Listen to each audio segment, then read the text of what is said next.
Hi everybody, I'm Linda Fedewa with Bake It Best Gluten-Free Baking. Today I'm going to show you how to make a wonderful, soft, fluffy, gluten-free bread. So I'm going to be using our Bake It Best bread flour. It's obviously used for bread, but we're going to enhance it a little bit this time with 2 other flours. Okay, I'll show you how to make this. Whenever I use any Bake It Best flour, I always lighten it first, just whisk it a little bit. Okay, this takes 2 3/4 cups of bread flour. So there's 1 cup. You notice I don't smash it in. 2 cups. I just measure it, smooth it across the top. 1/2 and 1/4. Okay, this time I'm using quinoa flour. Quinoa flour lightens it, adds a lot of protein. Okay, here's the quinoa, 1/2 cup of quinoa flour. And, surprisingly, 1/4 cup of almond meal flour. That keeps the bread really soft and moist. We already have salt in our bread flour mix, but I found that this works better with a little more, so I add another teaspoon of salt.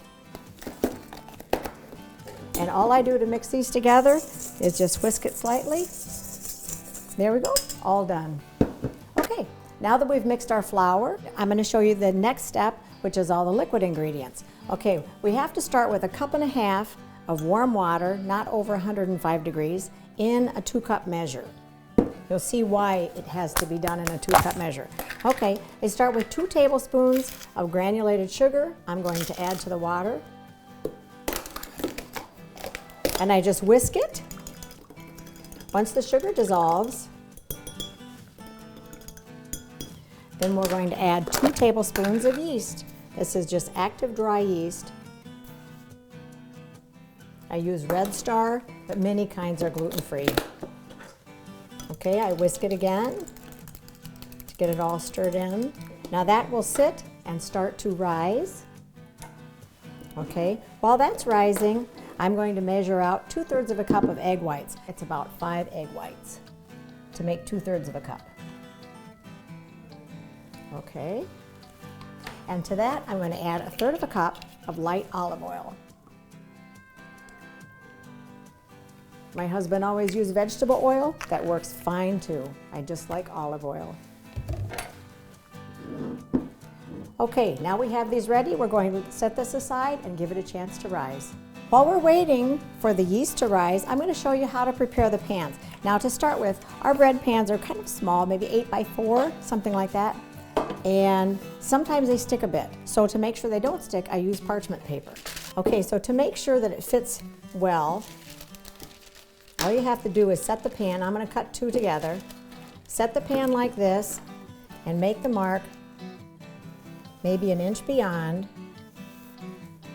Okay, and then we're going to cut this off first. We will use this scrap, so don't discard it. Okay, now, put the pan in the middle of the parchment, hold it down, and with a pencil mark around it. Okay, the next step is to cut out the corners. Cut in here and cut in here.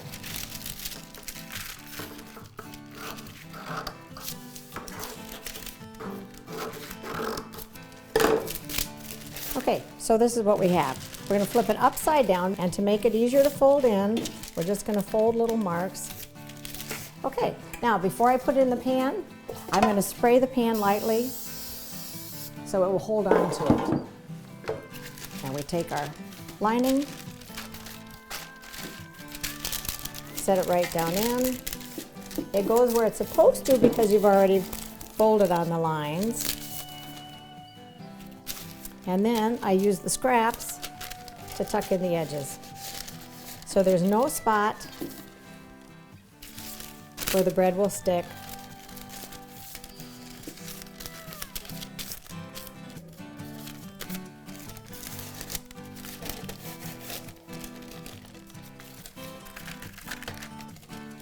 There. Now the pan is completely ready to be filled with the bread dough. Okay, good enough. See our yeast? See how it's risen so nicely. Okay, the yeast gets poured into the mixing bowl with the dried ingredients, as does the olive oil and egg white. And then we use the flat beater, and just turn it on. Okay, now this is what the consistency of the batter is much more like a cake batter. This is bread dough. This is gluten-free bread dough. It is different. It just is different. So don't be concerned when you see it. It just is different. I'm going to measure. I'm going to put in 1 pound of dough in my pan, 1 pound of bread dough. And I measure it to make sure I have the right amount.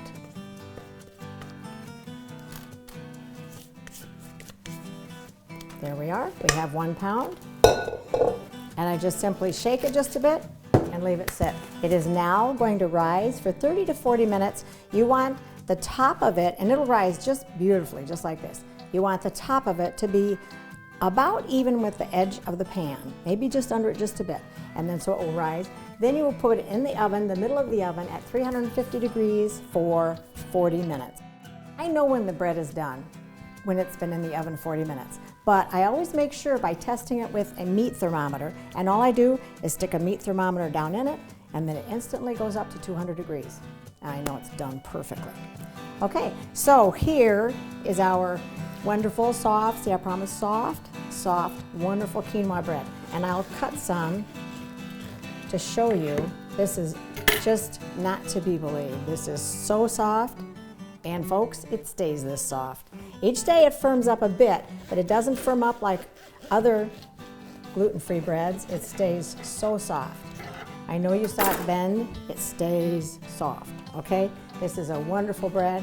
I'm going to go and have myself a sandwich now. Find the recipe on bakeitbest.com, and the flour and the cookbook are on there as well. Until next time.